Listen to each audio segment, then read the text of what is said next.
Título: El cuerpo que apareció frente a la cruz rota. La cruz no se rompió por el viento. Se partió al medio justo a las 3:33 de la madrugada. Nadie lo vio, salvo el perro callejero que comenzó a aullar como si reconociera el sonido del juicio final.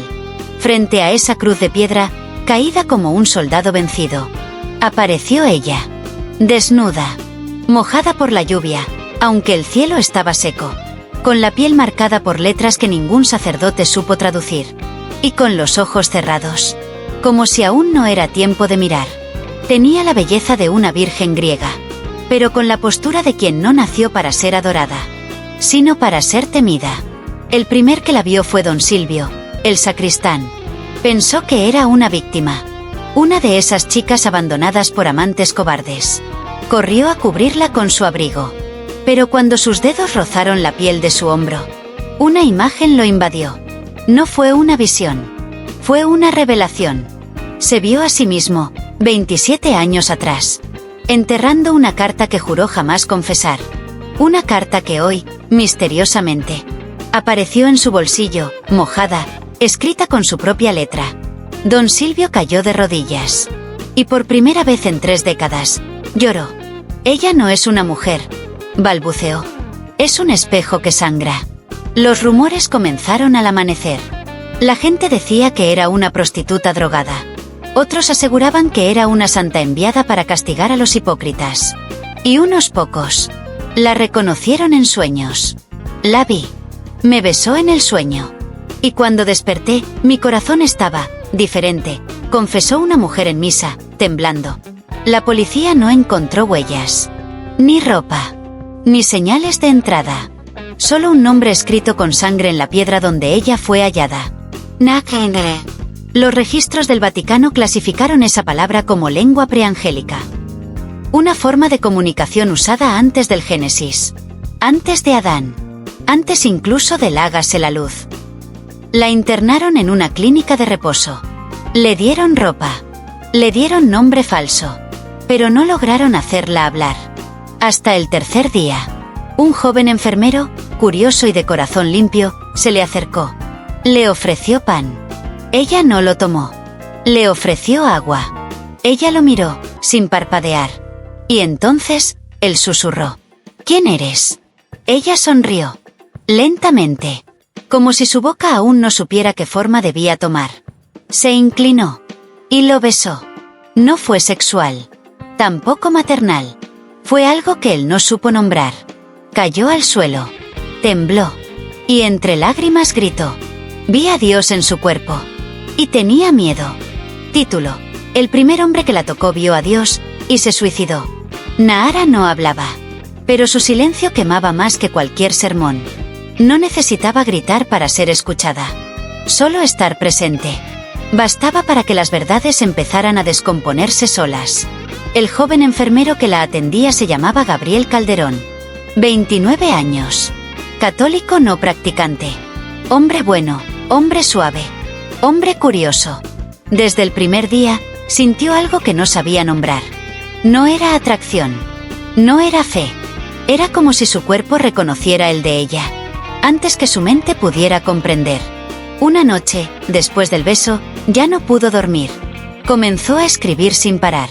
Símbolos. Frases en latín que no sabía que sabía. Imágenes de luz cegadora, y detrás de esa luz, una figura. Una figura que lo miraba desde dentro de sí mismo. Durante 3 días, Gabriel guardó el secreto. Pero el fuego le crecía por dentro. Como una fiebre que no se alivia con reposo. Como una herida que supura lo sagrado. En su último turno, le pidió a Nahara quedarse a solas con ella. Ella no dijo nada. Solo lo miró. Con esa mirada que no juzga. Pero tampoco perdona. Gabriel se acercó. Le tocó la mejilla. Tembló.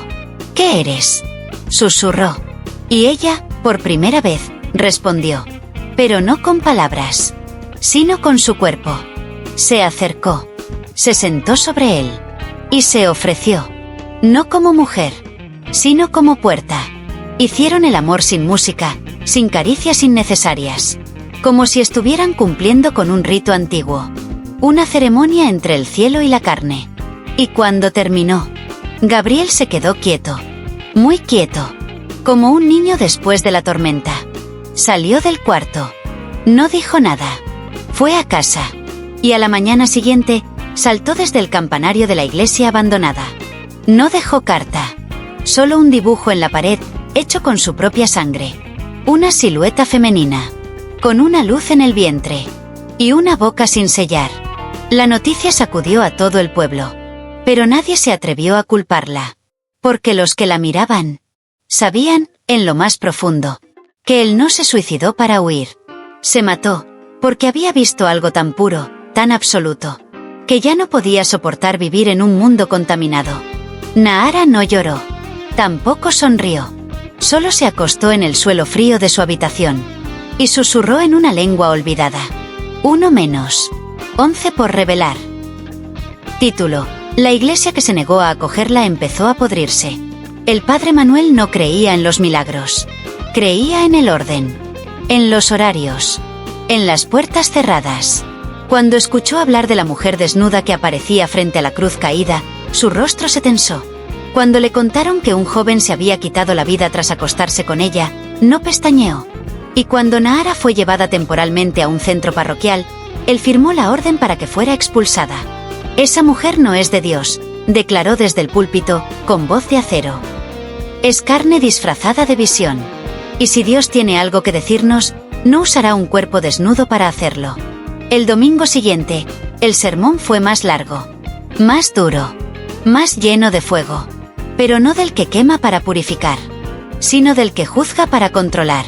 Nahara lo escuchaba desde lejos, sentada en la banca más lejana del templo, con un pañuelo sobre la cabeza, y una sonrisa que no era burla, ni dulzura, era profecía.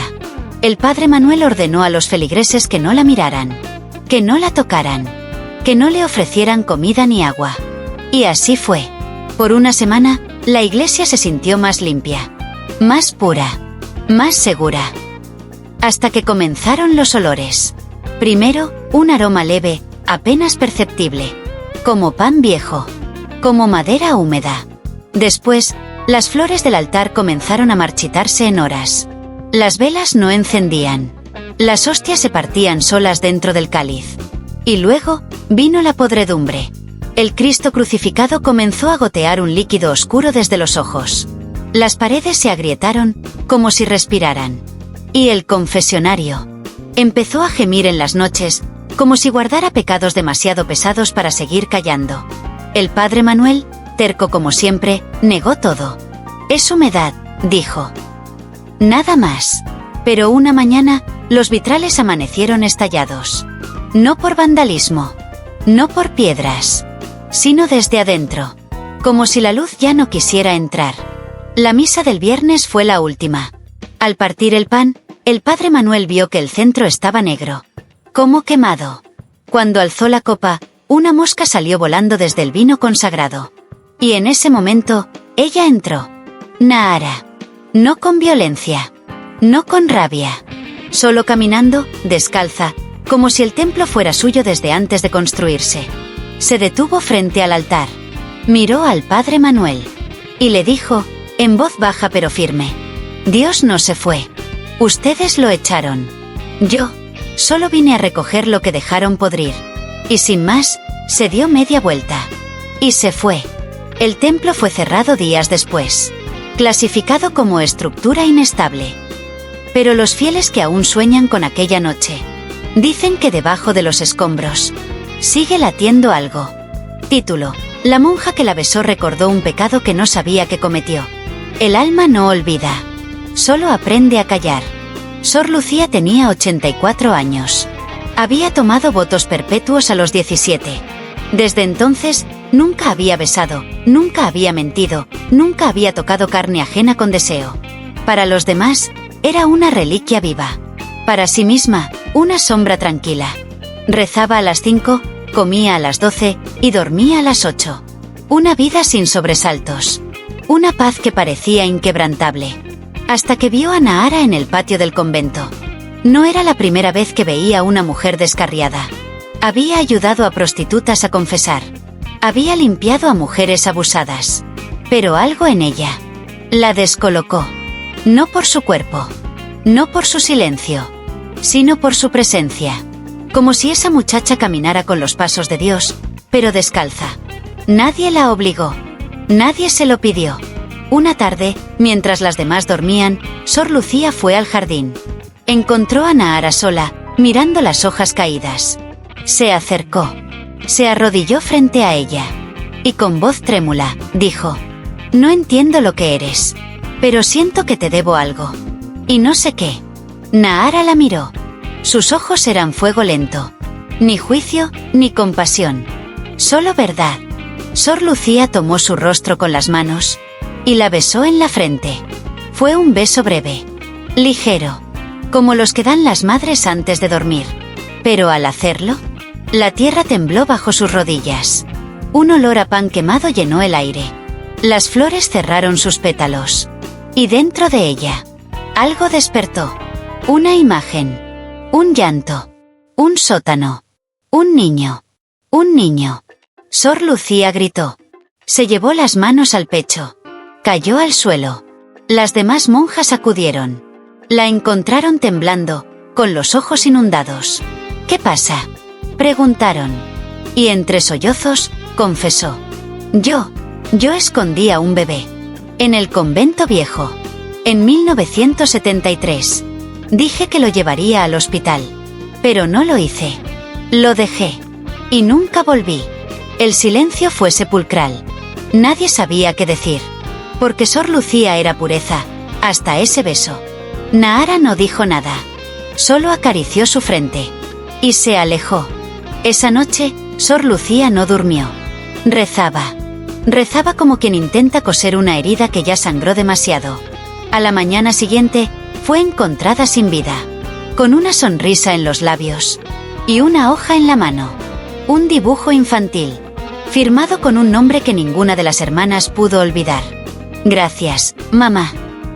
Título: Los hombres empezaron a ofrecer su cuerpo para tocar el alma de ella. Al principio, venían con miedo. Se escondían tras el morbo. La miraban como a un objeto exótico. Una mujer peligrosa. Una herejía con forma de carne. Pero después, comenzaron a venir como penitentes. No preguntaban su nombre. No pedían permiso. Solo se arrodillaban frente a ella. Y ofrecían su cuerpo como una oración viva. El primero fue un profesor universitario. Llegó con una Biblia bajo el brazo y una herida en el pecho que no se veía. «No busco placer», dijo. «Busco algo que me haga recordar quién fui antes de convertirme en lo que soy». Se desnudó lentamente, como quien se quita una coraza oxidada. Y se acostó frente a ella. Sin tocarla. Sin pedir nada. Solo lloró. Nahara lo miró. Tocó su frente. Y susurró una palabra que no existe en ningún idioma. Él se estremeció. Y al salir, escribió en la pared del convento: «Me tocó sin tocarme». Y vi a mi madre pidiéndome perdón desde el útero. Después llegaron más. Un juez corrupto. Un boxeador retirado. Un seminarista. Un hombre que había abandonado a su hija y que solo quería saber si aún tenía alma. Todos decían lo mismo: «Ella no te toca la piel. Te roza la conciencia». Las autoridades intentaron detener el flujo. Pusieron barreras. Prohibiciones. Pero los hombres venían igual. Algunos caminaban días enteros. Otros llegaban cojeando, en muletas, en sillas de ruedas. Y lo único que pedían era estar desnudos frente a ella. No para poseerla, sino para que la pureza que llevaban dentro despertara. Los sacerdotes se escandalizaban. Los medios la llamaban la Virgen impura. Pero los que venían, sabían que su cuerpo no era templo, ni trampa, ni trofeo. Era altar, era espejo, era umbral. Una noche, uno de ellos dejó una carta antes de irse. Pensé que iba a desear su cuerpo. Pero lo único que deseé fue merecer el mío. Gracias, Nahara, por recordarme que lo divino también tiene forma de piel rota. Ella no respondió. Solo cerró los ojos. Y repitió en voz baja: 3 tocados. 8 por despertar. Título: Una voz empezó a hablarle desde dentro. No fue un susurro. Tampoco fue un pensamiento. Fue un pulso. Un estremecimiento que no venía de su mente, sino de su sangre. Nahara despertó en medio de la noche. Pero no porque tuviera miedo, sino porque alguien la estaba llamando, desde dentro. Al principio pensó que eran ecos de las voces que había escuchado en las últimas semanas. Los hombres llorando. Las mujeres confesando. Los sacerdotes temblando. Pero esta voz era distinta. No venía de afuera. No venía de un recuerdo. No venía del cielo. Venía de sus huesos. ¿Quién eres?, preguntó ella en silencio, aún sin mover los labios. Y la voz respondió, sin urgencia, sin necesidad de convencerla. Soy lo que queda cuando todos los nombres de Dios han sido pronunciados en vano. Soy lo que el mundo trató de matar, y no pudo. Nahara se sentó en la oscuridad. Su respiración era profunda. Sus ojos abiertos, como si vieran a través del tiempo. ¿Eres Dios? Silencio. Y luego, soy donde Dios se esconde cuando tiene miedo de sí mismo. La frase la atravesó como un relámpago. Sintió que el aire se volvía denso. El corazón le latía al revés. Las lágrimas salían sin tristeza. La voz continuó. Cuando los hombres crucificaron a la verdad. Cuando las iglesias quemaron mujeres por tener fuego en los ojos. Cuando la palabra se convirtió en negocio. Yo me refugié. Y me escondí en ti. Nahara quiso negar. Quiso gritar. Quiso pedir pruebas. Pero solo pudo cerrar los ojos. Y recordar. Recordó manos ardiendo. Recordó besos que abrían puertas. Recordó el vientre de una mujer llorando mientras daba a luz, a una palabra que nadie entendió. La voz habló una última vez esa noche. No estás aquí para sanar. No estás aquí para complacer. Estás aquí para despertar lo que el mundo aprendió a silenciar. Tu cuerpo no es milagro. Es campana. Y el sonido ya comenzó. Nahara se levantó. Fue al espejo. Y por primera vez, su reflejo le devolvió una mirada que no era suya. No era humana. No era celestial. Era algo que venía de antes. Una presencia que, por siglos, había sido negada. Y ahora, tenía labios. Tenía forma. Tenía nombre. Nahara susurró. Estoy lista. Y del otro lado del vidrio, la voz respondió. Entonces prepárate, para encender lo que queda. Título. El Vaticano la declaró herejía viviente. En Roma, las verdades se clasifican. Las profecías se archivan. Y los milagros se investigan. Si no están autorizados. El nombre de Nahara llegó al Vaticano como una mancha. Una gota de aceite en el mármol. Una grieta en la cúpula. Los primeros informes fueron ignorados. Pero las cartas comenzaron a multiplicarse. Cartas escritas con sangre. Firmadas por monjas, enfermos, incluso por sacerdotes que decían haberla visto en sueños. Ella no predica, pero su cuerpo habla. Sus besos curan o condenan. Ella no viene de Dios. Ella es donde Dios ya no puede esconderse. El cardenal Leone, encargado de las anomalías espirituales, fue enviado en secreto. Llegó con sotana negra, crucifijo de plata. Y un maletín con documentos sellados. No preguntó. No saludó. Solo pidió verla. Nahara estaba sentada en el claustro, bajo una higuera seca. Los cuervos revoloteaban, pero no se atrevían a posarse. Cuando ella lo miró, el viento se detuvo. El cardenal no esperaba belleza. Pero tampoco esperaba silencio tan absoluto. Soy emisario de la Santa Sede, dijo. Y he venido a escucharte. Ella no respondió. ¿De dónde vienes? Silencio. ¿Quién te envió? Silencio. ¿Eres de Dios? Nahara levantó la mirada. Y con una voz que parecía brotar de muchas voces al mismo tiempo, respondió. Dios me pidió esconderlo. Y ahora, quiere salir. El cardenal retrocedió. Sintió que el crucifijo le ardía en el pecho.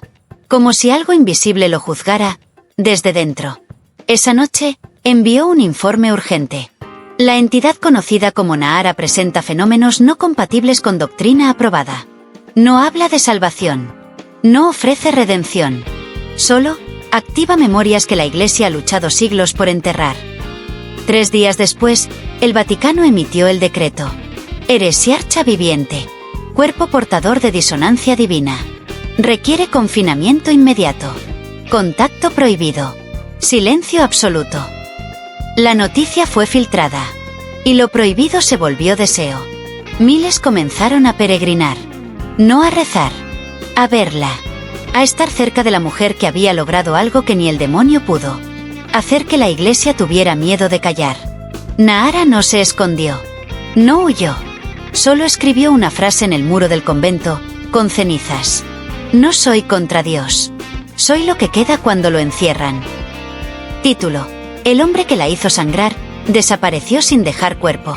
No fue un beso. No fue una caricia. Fue una invasión.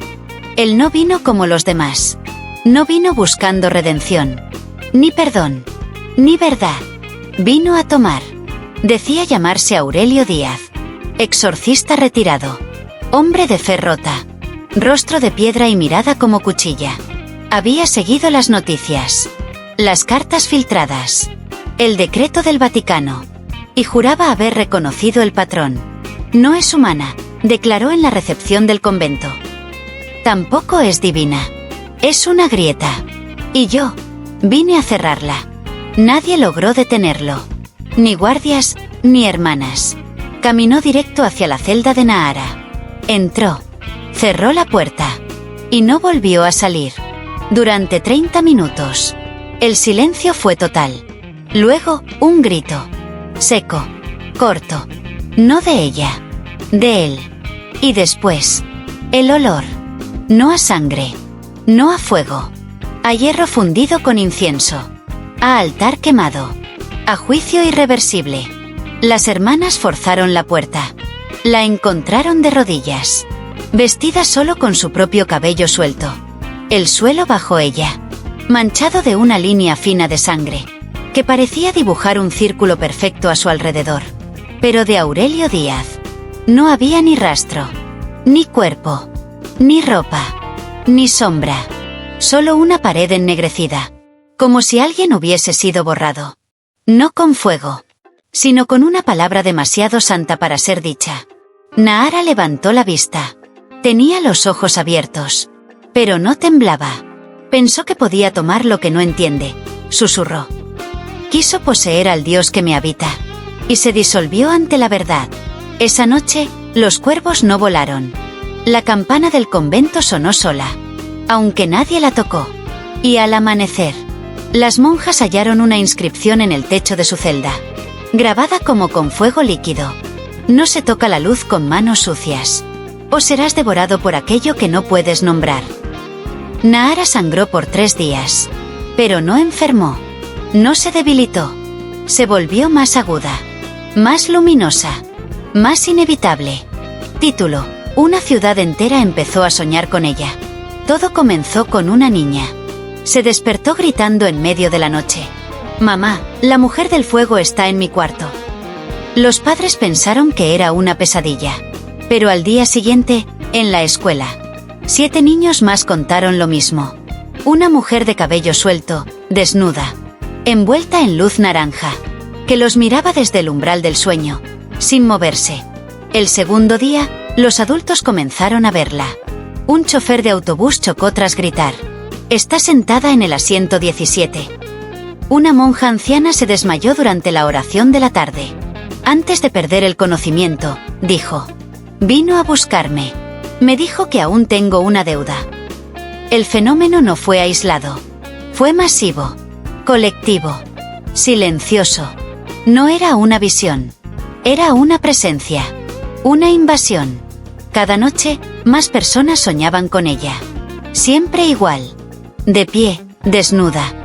Frente a un espejo que no reflejaba nada. No hablaba. No tocaba. Solo miraba. ¿Y quiénes la veían? Despertaban distintos. Un hombre abandonó su empresa millonaria y regaló todo.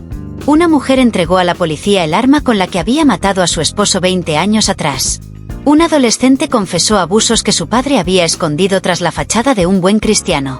Las iglesias se llenaron. No de fieles, sino de culpables con ganas de vaciarse. Los psicólogos no encontraban explicación. Los sacerdotes rezaban más que nunca. Pero lo más aterrador era que nadie hablaba de ella con miedo. La hablaban con hambre, con sed, con necesidad. Los noticieros intentaron silenciarlo, hasta que un presentador, en vivo, rompió a llorar. Y dijo al aire: anoche la vi. Me miró.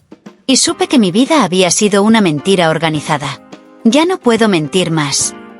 Y se fue. En directo. Apagó el micrófono y no volvió nunca más.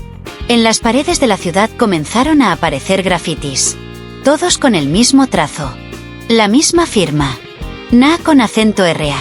Y debajo: despierta. Tú también me soñaste. Solo que aún no lo aceptas. La policía comenzó a interrogar. Pero no había autores. Los vídeos de seguridad siempre se cortaban justo antes de que el aerosol tocara el muro. Las autoridades locales pidieron ayuda internacional. Un grupo de obispos fue enviado. Junto a psicólogos. Junto a exorcistas. Pero en su primera noche, todos soñaron con ella. Y en la mañana, uno renunció. Otro confesó. Y un tercero desapareció sin dejar rastro. Nahara nunca pisó la ciudad. Pero todos sabían que estaba allí. Dentro. Detrás.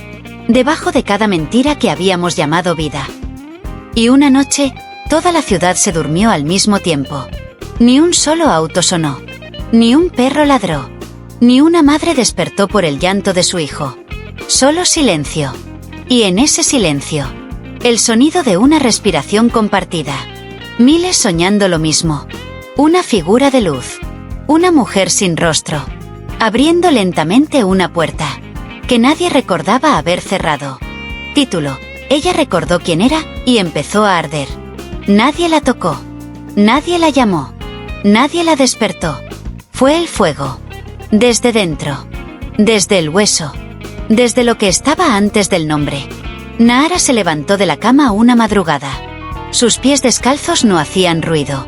Pero el suelo, bajo cada paso, temblaba como si la reconociera. Fue al patio del convento. Se desnudó. No por vergüenza. No por ofrenda. Sino por memoria. Y allí, bajo un cielo sin estrellas, el fuego comenzó. No vino de una antorcha. Ni de una chispa. Ni de un rayo. Vino de su pecho. Como si el alma le hubiera prendido fuego al cuerpo. Las primeras en verla fueron las monjas. Corrieron a ayudarla, a apagarla. Pero no había llamas. Solo calor. Un calor denso, que no quemaba la piel. Sino la mentira. Los muros del convento comenzaron a sudar. Los crucifijos se cayeron uno a uno. Y del altar brotó humo blanco. Como si el silencio por fin estuviera exhalando.